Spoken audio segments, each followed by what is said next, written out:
Les gars, aujourd'hui j'ai quelque chose de crucial à partager avec vous parce que quelque chose d'important vient de se produire pour le Bitcoin sur l'intervalle journalier. Quelque chose s'est déroulé pour le Bitcoin et les deux dernières fois que ceci est arrivé au cours de l'histoire, eh bien on a vu quelque chose de dingue arriver pour le Bitcoin. Ça s'est déroulé, attendez laissez-moi voir, ça s'est produit 6 fois au cours de l'histoire et hors des 6 fois, les 5 dernières fois qu'on a vu ça, le Bitcoin a connu une énorme course à la hausse. Alors les gars, aujourd'hui il faut que je vous en parle, je vais parler de ce que j'imagine qui pourrait se produire pour le Bitcoin par la suite. Comme vous le savez, je m'attendais à un pullback dans la vidéo d'hier, et aujourd'hui, il faut que je partage avec vous ce que je compte faire personnellement en fonction de ça, mes trades et tout ce que j'imagine à l'avenir. Alors bienvenue à tous, je m'appelle Maxime et je vous apporte chaque jour des nouvelles vidéos en français sur les crypto-monnaies, vous apprenant comment vous faire de l'argent sur ce marché. Si vous êtes nouveau sur cette chaîne, alors soyez sûr de vous abonner et d'activer la cloche dès maintenant. Ok, on va passer sur l'intervalle de 4 heures pour le Bitcoin comme d'habitude. Ce que vous pouvez voir, c'est qu'on a subi un léger recul de la part du Bitcoin, comme on en discutait dans la vidéo d'hier. Alors, si vous regardez ceci en termes de ligne de tendance, vous pouvez voir quelque chose comme ceci, qui est en train de supporter certains des corps de chandelle de ce côté.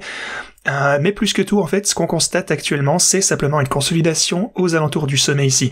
On a eu donc une petite chute, un drop depuis les 2 derniers jours en fait, mais disons, oui, depuis hier, c'est plus facile. Depuis hier, en fait, on a chuté de 3,5%. Maintenant, comme vous le savez, si vous avez regardé ma dernière vidéo, je vous ai parlé du fait que 95% de tous les acteurs du monde qui participent à la crypto n'étaient pas préparés au recul qui était sur le point de se produire. Vous pouvez d'ailleurs le voir sur la vignette ici, on était au-dessus de la ligne orange, et maintenant qu'on est en dessous de ceci, on lutte avec ça avec 1, 2, 3, 4, 5, 6 chandelles qui essayent essentiellement de dépasser ce niveau. Alors, que se passe-t-il pour le Bitcoin? Eh bien, fondamentalement, ce qui s'est déroulé, c'est que les marchés traditionnels, encore une fois comme je vous l'avais annoncé hier, ont continué à chuter. Maintenant, oui, c'est sûr, on a trouvé du support à partir de la ligne orange ici, je vous expliquais à quel point elle était cruciale, et pourquoi est-ce qu'elle est aussi importante. Eh bien, si vous regardez l'intervalle journalier cette fois, et même, oui d'ailleurs en fait l'hebdomadaire ce sera encore mieux, vous pouvez voir qu'on est passé directement à travers la ligne orange ici, et la dernière fois qu'on est descendu, eh bien jusqu'à atteindre ce niveau, les 2 dernières fois en fait, on a trouvé un rebond énorme par la suite, mais cette fois, la deuxième fois, on est descendu après ce rebond, on n'a pas réussi à trouver du support, et donc à la place on a eu un crash relativement conséquent. Et c'est pourquoi il est si important que cette ligne orange continue de supporter les marchés traditionnels. Et eh bien, c'est ce qu'on a vu pour le coup, c'est arrivé pour le moment. Je ne veux vraiment pas qu'on s'effondre en dessous de cette ligne rouge ici à 4238, vous savez pourquoi c'est important. Cependant, on a eu, eh bien, on a vu ça, donc maintenant le prochain niveau de support, ça va toujours être 4155$. Alors les gars, si c'est quelque chose qui a pu vous aider dans votre trading, eh bien, n'hésitez pas à mettre un j'aime sur cette vidéo, parce que ce que je vous ai déclaré hier, c'est que tant que les marchés traditionnels continuera de chuter comme ceci, le Bitcoin, eh bien, la mesure dans laquelle le Bitcoin pourra partir à la hausse avec les marchés traditionnels sera fortement limitée.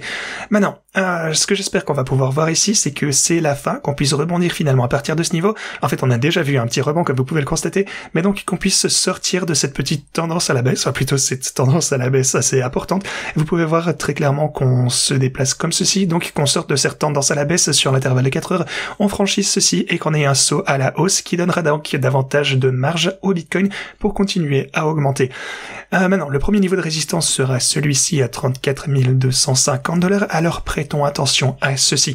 Maintenant, alors que je vous parlais de ça dans la vidéo d'hier, j'ai eu en fait, on a mis en place un petit short ici pour le Bitcoin alors qu'on était en train de chuter. Maintenant, il faut que j'utilise un stop loss au seuil de rentabilité pour que, eh bien, pour sortir de ce trade, forcément, on va ajouter le stop loss au break-even, comme on appelle ça. Attendez, on va faire ça pour la position. Alors, le prix d'entrée, c'est 34 305. Donc voilà, le stop loss est mis en place, donc ça ne va pas continuer à rester dans la position. Alors, si le Bitcoin continue à chuter, c'est positif. Si on se fait rejeter à ce stade, eh bien, on pourrait voir encore plus de chute, et donc je vais prendre des bénéfices soit lorsqu'on atteindra les 33 000$ pour le Bitcoin, soit, j'ai envie de dire, quel que soit le prix du Bitcoin, lorsqu'on atteindra à nouveau ce niveau de support pour les marchés traditionnels. Voilà un petit peu mon plan au plus court terme, c'est comme ça que je compte trader, comme toujours, vous savez que je partage tout avec vous. Sinon, une autre grosse nouvelle, c'est que hier, on a vu qu'un sénateur pro-Bitcoin, déjà c'est pas très courant, mais est venu hier et a demandé une enquête sur Binance ainsi que Tether pour parvenir à une sorte de décision d'accusation pour Binance et accélérer, eh bien, Oui, de voir en fait une conclusion des enquêtes sur les activités illicites en cours impliquant Tether. Ils veulent voir une résolution de tout le procès avec Binance ainsi que l'USDT. On verra donc ce qui va sortir de tout ceci.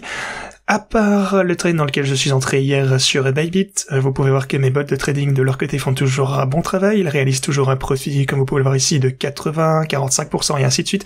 Donc voilà, je laisse tout ceci tel qu'elle est actuellement. Et les gars, je travaille toujours sur cette énorme vidéo qui représente toute ma stratégie de A à Z. Alors, assurez-vous de vous abonner et d'activer la cloche pour ne rien rater et être au courant dès que ma vidéo sur ma stratégie globale pour le Bitcoin sortira. Ce sera une vidéo extrêmement importante pour expliquer un petit peu mon état d'esprit pour les mois à suivre, alors préparez-vous à recevoir ceci via les notifications pour le savoir dès que ce sera publié. À part ça, les choses sont toujours les mêmes, on surveille ce niveau de résistance pour le Bitcoin, on surveille les niveaux de support pour les marchés traditionnels, ici on examine un petit peu les trades pour les bots de trading, mais l'essentiel c'est que si vous êtes sur l'intervalle journalier, regardez ce qui se déroule pour les Bitcoins, laissez-moi vous montrer. On est donc sur le point d'avoir ce qu'on appelle une Golden Cross pour les Bitcoins, donc une croix dorée, attendez laissez-moi activer ça, donc oui. La Golden Cross lorsque la 50 franchit la moyenne mobile de 200 jours. Et vous pouvez voir qu'on est sur le point de voir ceci ici même. Alors, les 2 dernières fois qu'on a vu ceci, et oui, donc ça risque d'arriver d'ici la semaine prochaine, quelque chose comme ça. Donc, ce que je disais, c'est que la dernière fois qu'on a vu ceci se produire, vous pouvez voir qu'on a eu ça d'ailleurs en 2012, 2015, 2019, 2021 et février de 2023. On en parlait sur la chaîne d'ailleurs. Eh bien, après 3 mois, on a augmenté, oui, la dernière fois qu'on a eu ceci, en fait, on a augmenté de 23%, on a augmenté de 2% ici avant ça, donc 27, 77 et 33. 6 mois, on a effectivement augmenté de 89% la première fois, 50%, 35 et 106%. Ceci pour le coup ça a été invalidé par la Death Cross, mais ouais, pour continuer, le dernier en février 2023 on a augmenté de 25%.